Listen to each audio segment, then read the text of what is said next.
제가 지난번에 그러니까 소송대리 허가 신청 받아서 내 대신 누가 나갈 수 있느냐 소송에 법정에 참석해서 변론을 대신해 줄 사람을 찾아서 좀 부탁을 해야 되는데 어떻게 해야 되는지 그건 설명을 드렸잖아요. 근데 이번에는 뭐냐면 내 자식한테 소송이 걸렸어. 미성년자한테. 그리고 또 그 부모님이 계신데 지금 약간 좀 한정 후견, 그러니까 옛날에는 한정치산자라 그랬거든요. 그 판단력이 좀 흐리셔. 그래서 후견인을 선정을 해 놓은 거예요.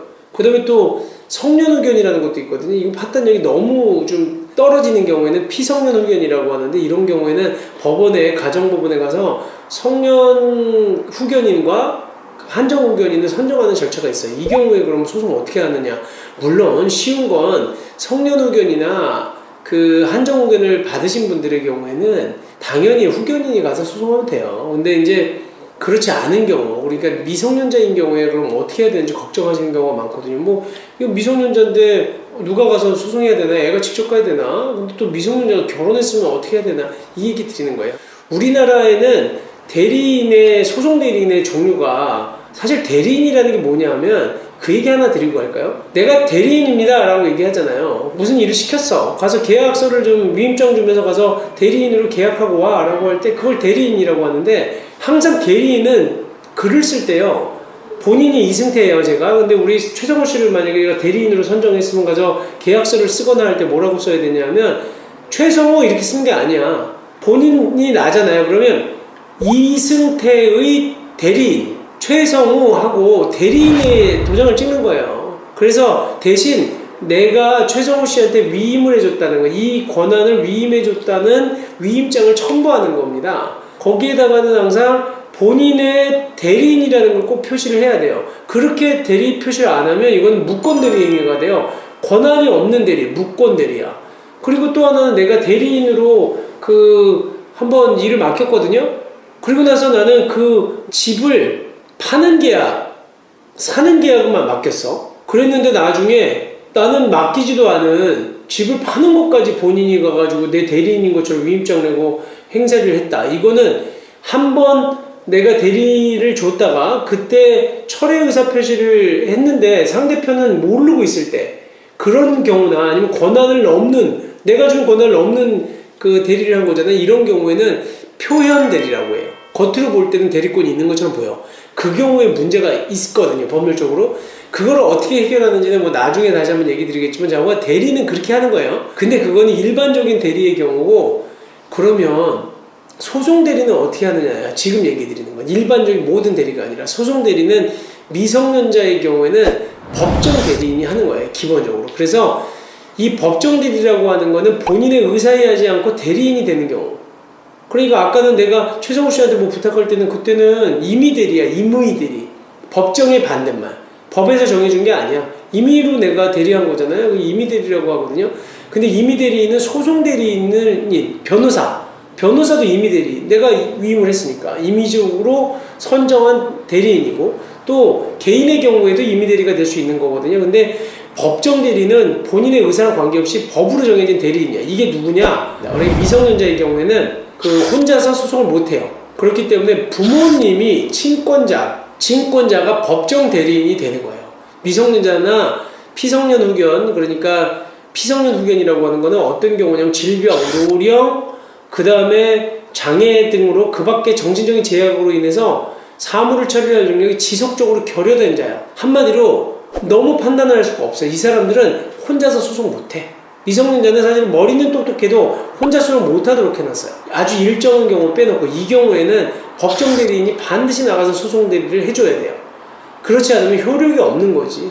그래서 미성년자는 친권자가 가는 거고, 피성년 후견인의 경우에는 성년 후견인, 법원으로부터 성년 후견으로 지정받은 사람만 나가서 재판을 할 수 있는 겁니다. 그리고 피한정 후견인이라는 게 있거든요. 이건 뭐냐면 한정 후견인은 성년 후견인하고 다르게 피성년 후견인하고 다르게 여기 피자가 붙는데, 그게 뭐냐면 내가 피고인, 고소를 당한 사람, 한정 후견인이 된 사람을 얘기하는 거예요. 내가 후견인을 뽑았을 경우에는 그 사람이 선임했을 경우는 한정 후견인이지만, 한정 후견을 받은 나는 피자가 붙어. 피한정 후견인. 그러니까 이 경우에는 피한정 후견인은 내가 질병이나 장애나 이런 노령으로 인해서 조금 판단력이 흐리긴 하지만 웬만한 건 다 처리할 수 있어요. 이 경우에는 성년 후견인하고 다르게 피성년 후견인하고 다르게 피한정 후견인이 되는 거거든요. 그래서 이 경우에는 법원의 재판에서 한정 후견인을 선정하더라도 제한적으로만 한정 후견인을 선정하는 거예요. 그러니까 일반적으로는 혼자서 소송 제기할 수 있어. 대신 가정법원에서 허락하지 않은 데는 소를 제기할 수 없어. 내 마음대로. 소를 그러니까 일정한 경우에는 반드시 한정 후견인의 도움을 받아야 되는 거예요. 그래서 이 부분에 대해서는 나중에 저희가 이제 한정 후견이라든지 또 그 더 피한정 후견 그 다음에 또 피성년 후견하고 관련된 후견과 관련된 유튜브를 다시 뭐 할 때 얘기를 드릴 거고요.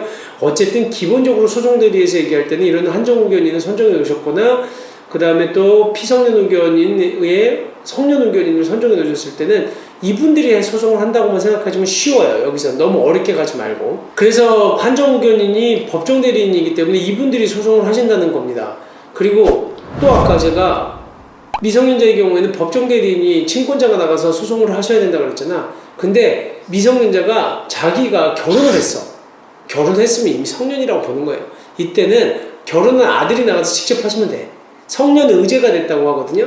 그러니까 이 경우에는 성년이 된 것으로 봐주니까 혼자서 소제기할 수 있어요. 그래서 법정 대리인이 소송하시려고 하면 아들 대신 법정에 나가시려고 그러면 신분증 증명할 수 있는 서면만 제출하시면 됩니다. 그래서 가족관계 증명서랑 그 다음에 주민등록 등본 제출하시면 나가서 재판을 하실 수가 있는 거예요. 그래서 친권자는 그러니까 소송과 관련된 모든 행위를 하실 수 있어요. 그래서 소제기도 할 수 있고 준비서면도 제출할 수도 있고 소치여도 내 마음대로 할 수 있어. 미성년자한테 동의 안 받아도 돼요.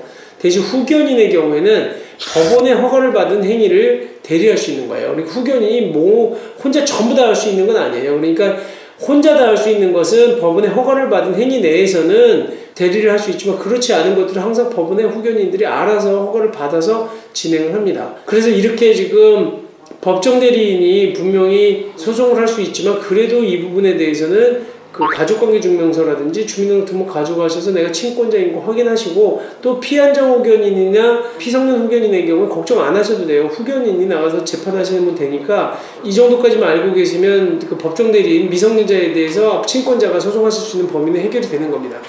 다만 이제 여기서 나왔던 후견인에 대해서는 저희가 다시 한번 그 유튜브를 제작을 해서 또 영상을 올려드리도록 하겠습니다. 네, 감사합니다.